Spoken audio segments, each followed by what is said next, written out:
Hello students, आज मैं कक्षा 4 का चैप्टर नंबर 9 स्वतंत्रता की ओर सिखाऊंगी। स्वतंत्रता की ओर यानी आज़ादी की तरफ। धनी को पता था कि आश्रम में कोई बड़ी योजना बन रही है, पर उसे कोई कुछ न बताता।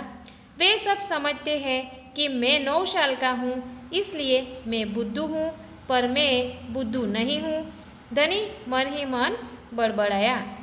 यहाँ पे इस चैप्टर में धनी नाम का एक लड़का है जो आश्रम में रहता है और आश्रम में कुछ ना कुछ योजना बनती रहती है, ऐसा उसको लगता है। और वो समझता है कि मैं 9 साल का छोटा बच्चा हूँ, इसलिए सब मुझे बुद्धू ही समझते हैं, लेकिन मैं बुद्धू नहीं हूँ, ऐसे मन में वो बड़बड़ाता रहता है। धनी और उसके माता पिता बड़ी खास जगह में रहते थे, अहमदाबाद के पास महात्मा गांधी के साबरमती आश्रम में, जहां पूरे भारत से लोग रहने आते थे। गांधी जी की तरह वे सब भी भारत की स्वतंत्रता के लिए लड़ रहे थे। जब वे आश्रम में ठहरते तो चरखों पर खादी का सूत काटते, भजन गाते और गांधी जी की बातें सुनते। अभी धनी और उसके माता पिता कुछ खास वजह से यहाँ पे रहते थे। कहाँ पे रहते थे? अहमदाबाद के आश्रम में, जहाँ महात्मा गांधी रहते थे। साबरमती आश्रम में रहते थे, जहाँ पूरे भारत के लोग आते रहते थे और स्वतंत्रता की लड़त में लड़ते थे। बहुत सारे लोग जो आश्रम में ठहरते थे वो चरखों पे खादी का सूत काटते, भजन गाते और गांधी जी की बातें सुनते। साबरमती में सबको कोई ना कोई काम करना होता। खाना पकाना, बर्तन धोना, कपड़े धोना, कुएं से पानी लाना, गाय और बकरियों का दूध दूहना और सब्जी उगाना। धनी का काम था बिन्नी की देखभाल करना। बिन्नी आश्रम की एक बकरी थी। धनी को अपना काम पसंद था।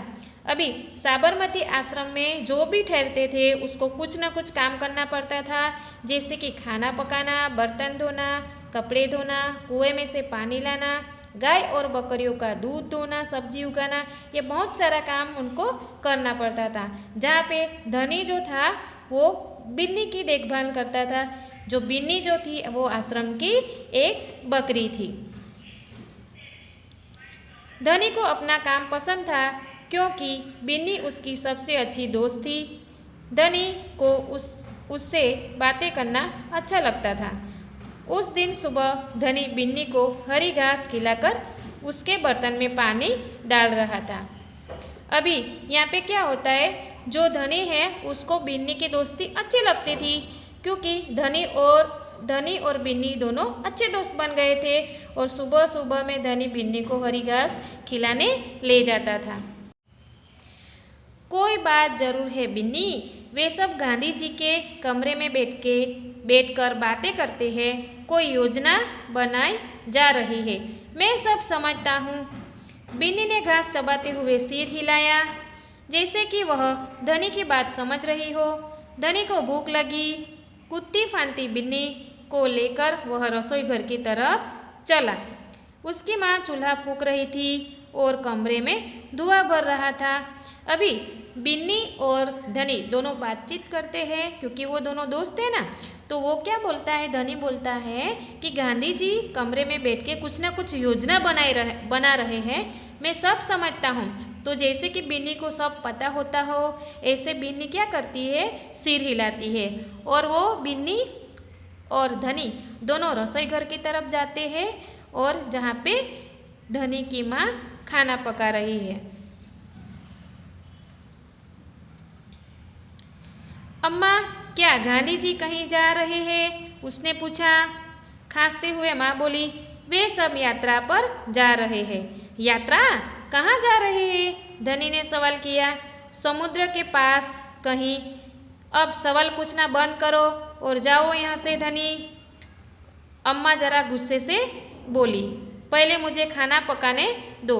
अभी अम्मा जो खाना बना रही है रसोई घर में, वहाँ पे धनी और बिन्नी गए और वो सवाल करता है कि गांधी जी कुछ न कुछ कर रहे हैं, वो कहाँ जा रहे हैं, कहाँ जाने की तैयारी में लगे हैं। तो उसकी माँ बोलती है कि वो यात्रा करने जा रहे हैं। लेकिन यात्रा क्यों करने जा रहे हैं, ऐसा सवाल करता है धनी। तो उसकी माँ उसके ऊपर गुस्सा हो जाती है। धनी सब्जी की क्यारियों की तरफ निकल गया जहाँ बूढ़ा बिंदा आलू खोद रहा था। बिंदा चाचा, धनी उनके पास बैठ गया। आप भी यात्रा पर जा रहे हैं क्या? बिंदा ने सिर हिला हिला कर मना कर दिया।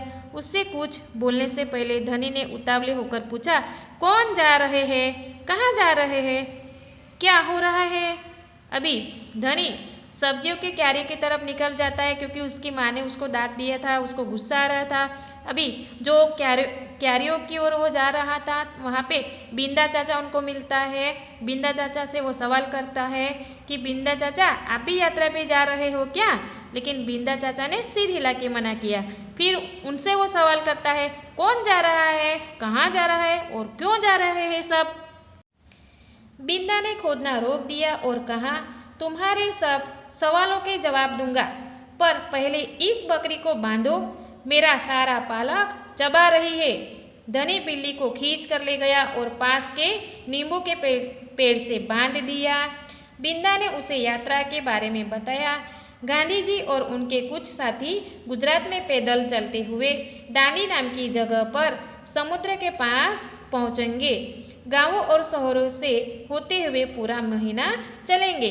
अभी बिंदा चाचा जो है वो उसने खोदना रोक दिया और बोला कि तुम्हारे सब सवालों के मैं तो जवाब दूंगा, लेकिन तेरी ये बकरी को पहले बांध दे क्योंकि मेरा सारा पालक वो चबा रही है। धनी बिन्नी को खींच कर ले जाता है और नींबू के पेड़ के साथ बांध देता है। बिंदा चाचा ने उससे यात्रा के बारे में सब बताया। उन्होंने कहा कि गुजरात में वो पैदल चलते हुए जाएंगे और दांडी नाम की जगह पे समुद्र में वो पहुंचेंगे। गांवों और शहरों से होते हुए पूरा महीना चलेंगे। दांडी पहुंचकर वे नमक बनाएंगे। नमक? धनी चौंक कर उठ बैठा। नमक क्यों बनाएंगे? वह तो किसी भी दुकान से खरीदा जा सकता है। अभी बिंदा चाचा ने उसको बोला कि वो पूरा महीना तक चलेंगे, दांडी पहुंचकर नमक बनाएंगे।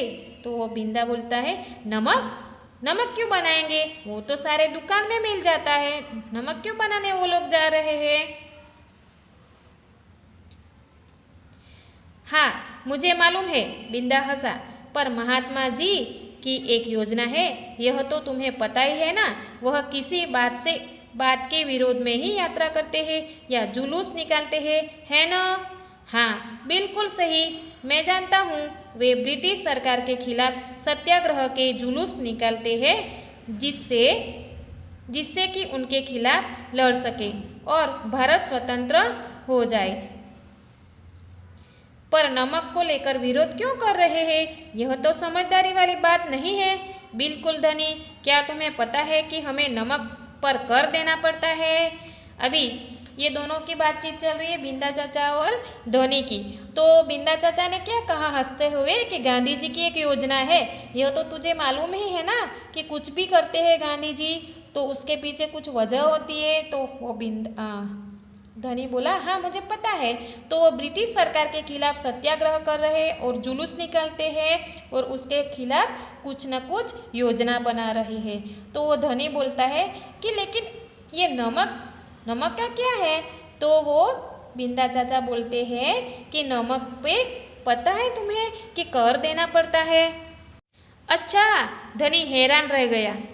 नमक की जरूरत सभी को है, इसका मतलब है कि हर भारतवासी गरीब से गरीब भी यह कर देता है, बिंदा चाचा ने आगे समझाया। अभी बिंदा चाचा ने धनी को समझाया कि नमक की जरूरत तो सबको रहती है, इसका मतलब है कि हर भारतवासी को उसके बारे में पता ही है कि कुछ भी अमीर हो या गरीब हो, सबको वह कर देना पड़ता है। लेकिन यह तो सरासर अन्याय है। धनी की आंखों में गुस्सा था। हाँ, यह अन्याय है, इतना ही नहीं, भारतीय लोगों को नमक बनाने की मनाही है। महात्मा जी ने ब्रिटिश सरकार को कर हटाने को कहा, पर उन्होंने यह बात ठुकरा दी। इसलिए उन्होंने निश्चय किया है कि वे दांडी चलकर जाएंगे और समुद्र के पानी से नमक बनाएंगे।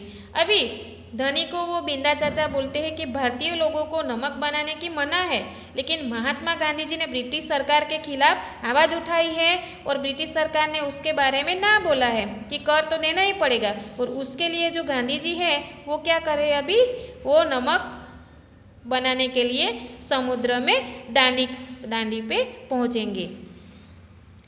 1 महीने तक पैदल चलेंगे। धनी सोचकर परेशान हो रहा था, गांधी जी तो थक जाएंगे, वे दांडी बस या ट्रेन से क्यों नहीं जा सकते, क्योंकि यदि वे इस लंबी यात्रा पर दांडी तक पैदल जाएंगे तो यह खबर फैलेगी। अभी 1 महीने तक पैदल चलेंगे ये सोचकर धनी को बहुत परेशान हो जाता है वो, और गांधी जी तो थक जाएंगे, वो क्यों नहीं बस या ट्रेन में जा सकते हैं, तो क्योंकि यदि वे लंबी यात्रा कर रहे हैं तो दांडी तक पैदल क्यों चल रहे हैं, ऐसा उसके मन में सवाल उठता है।